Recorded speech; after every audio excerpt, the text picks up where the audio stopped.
I want to discuss with you this afternoon why you're going to fail to have a great career.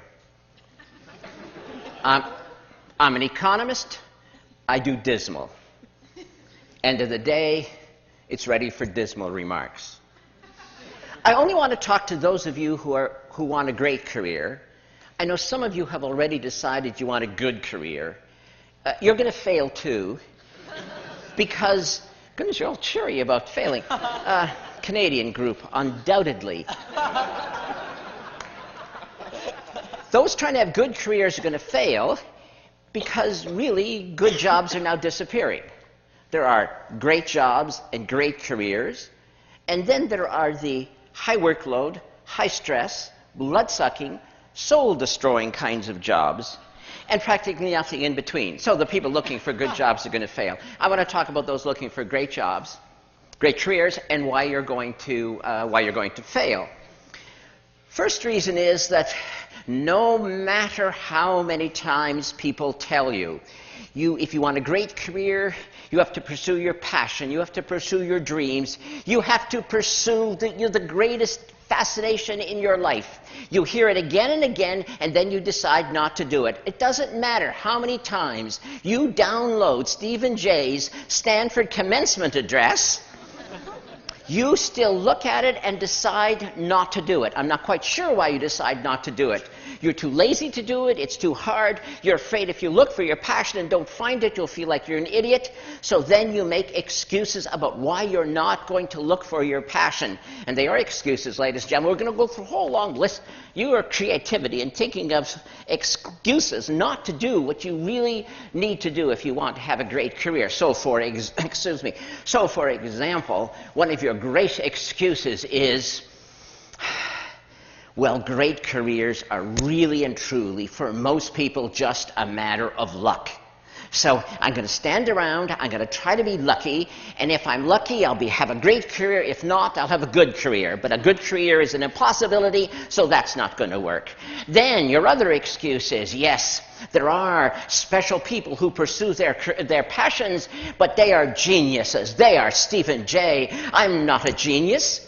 When I was 5, I thought I was a genius, but my professors have beaten that idea out of my head long since. And now I know I am completely competent. Now you see, if this was 1950, being completely competent, that would have given you a great career. But guess what? This is almost 2012, and saying to the world, I am totally, completely competent, is damning yourself with the faintest of praise. And then, of course, another excuse. Well, I would do this, but, well, after all, I'm not weird. Everybody knows that people who pursue their passions are somewhat obsessive, a little strange. Okay, you know, a fine line between madness and genius. I'm not weird. I've read Stephen Jay's biography. Oh, my goodness. I'm not that person. I am nice. I am normal. I'm a nice, normal person. And nice, normal people don't have passion.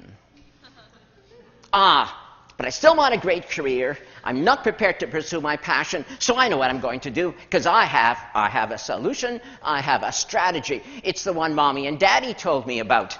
Mommy and Daddy told me that if I worked hard, I'd have a good career. So if you work hard and have a good career, if you work really, really, really hard, you'll have a great career. Doesn't that, like, mathematically make sense? Not.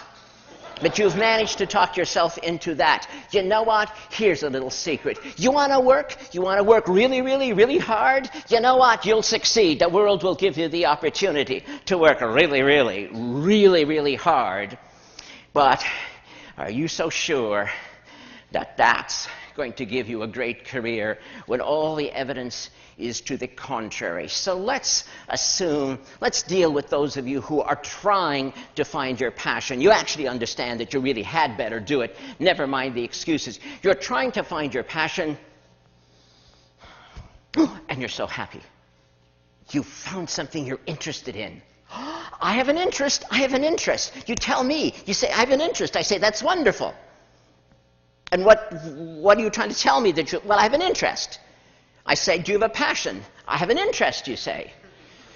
Your interest is compared to what? Well, I'm interested in this.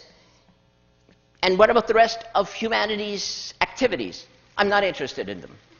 You've looked at them all, have you? No, not exactly. Passion is your greatest love. Passion is the thing that will help you create the highest expression of your talent. Passion, interest, it's not the same thing. Are you really going to go to your sweetie and say, marry me? You are interesting. Won't happen. Won't happen, and you will die alone. What you want is passion. It is beyond interest. You need 20 interests, and then one of them might be grab you, one of them might engage you more than anything else, and then you may have found your greatest love in comparison to all the other things that interest you. And that's what passion is. Now, that friend proposed to his sweetie. He was an economically rational person. He said to his sweetie, let us marry. Let us merge our interests. Yes, he did. I love you truly, he said. I love you deeply. I love you more than any other woman I've ever encountered. I love you more than Mary, Jane, Susie, Penelope, Ingrid, Gertrude, Gretel. I was on a German exchange program then. I love you more than All right. She left the room halfway through his enumeration of his love for her. After he got over his surprise at being, turned down, he concluded he'd had a narrow escape from marrying an irrational person. Although he did make a note to himself that the next time he proposed, it was perhaps not necessary to enumerate all of the women he had auditioned for the part. But the point stands. You must look for alternatives so that you find your destiny. Or are you afraid of the word destiny? Does the word destiny scare you? That's what we're talking about. And if you don't find the highest expression of your talent, if you settle for interesting, what the hell ever that means, do you know what will happen at the end of your long life? Your friends and family will be gathered in the cemetery, and there, beside your grave site, will be a tombstone, and inscribed on that tombstone it will say, "Here lies a distinguished engineer who invented Velcro." But what that tombstone should have said in an alternative lifetime, what it should have said if it was your highest expression of talent, was, "Here lies the last Nobel laureate in physics, who formulated the grand unified field theory and demonstrated the practicality of warp drive." Velcro indeed. One was a great career. One was a missed opportunity. But then there are some of you, in spite of all these excuses, you will find your passion, and you'll still fail. You're going to fail because you're not going to do it, because you have invented a new excuse. Any excuse to fail to take action. And this excuse I've heard so many times. Yes, I would pursue a great career, but of value. Human relationships, more than accomplishment. I want to be a great friend. I want to be a great spouse.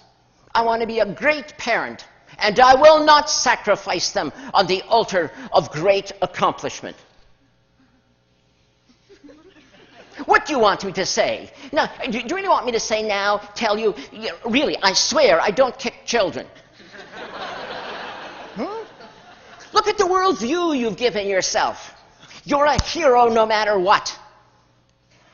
And I, by suggesting ever so delicately that you might want a great career, Must hate children. I don't hate children. I don't kick them. Yes, there was a little kid wandering through this building when I came here. And no, I didn't kick him.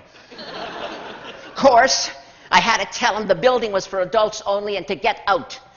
He mumbled something about his mother, and I told him she'd probably find him outside anyway. Last time I saw him, he was on the stairs crying. What a wimp.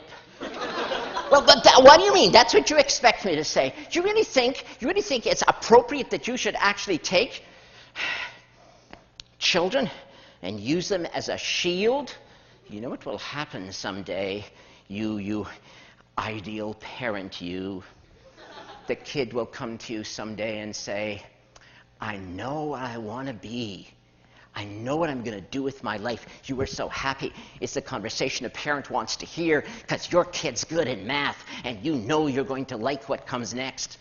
Says your kid, I have decided I want to be a magician. I want to perform magic tricks on the stage. And what do you say? You say, that's risky, kid. Might fail, kid. Don't make a lot of money at that, kid. You know, I don't know, kid. You should think about that again, kid. You're so good at math. Why don't you? And the kid interrupts you and says, but it is my dream. It is my dream to do this. And what are you going to say? You know what you're going to say? Look, kid, I had a dream once too, but. So how are you going to finish the sentence with your but? But. I had a dream too once, kid, but I was afraid to pursue it. Or are you going to tell him this? I had a dream once, kid, but then you were born.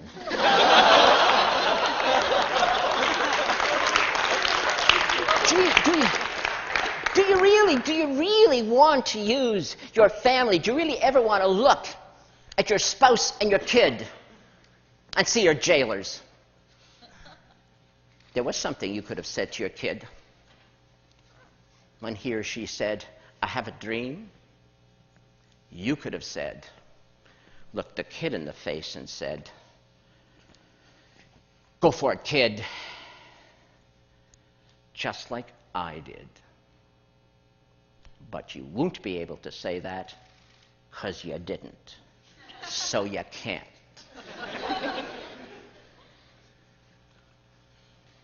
And so the sins of the parents are visited on the poor children. Why will you seek refuge in human relationships as your excuse not to find and pursue your passion? You know why. In your heart of hearts, you know why, and I'm being deadly serious. You know why you would get all warm and fuzzy and wrap yourself up in human relationships. It is because you are. You know what you are. You are afraid to pursue your passion. You're afraid to look ridiculous. You're afraid to try. You're afraid you may fail. Great friend. Great spouse, great parent, great career. Is that not a package? Is that not who you are? How can you be one without the other? But you are afraid. And that's why you are not going to have a great career. Unless that most evocative of all English words, unless. But the unless word is also attached to that other most terrifying phrase. If only I had, if only I had, if you ever have that thought ricocheting in your brain, it will hurt a lot. So those are the many reasons why you're going to fail to have a great career. Unless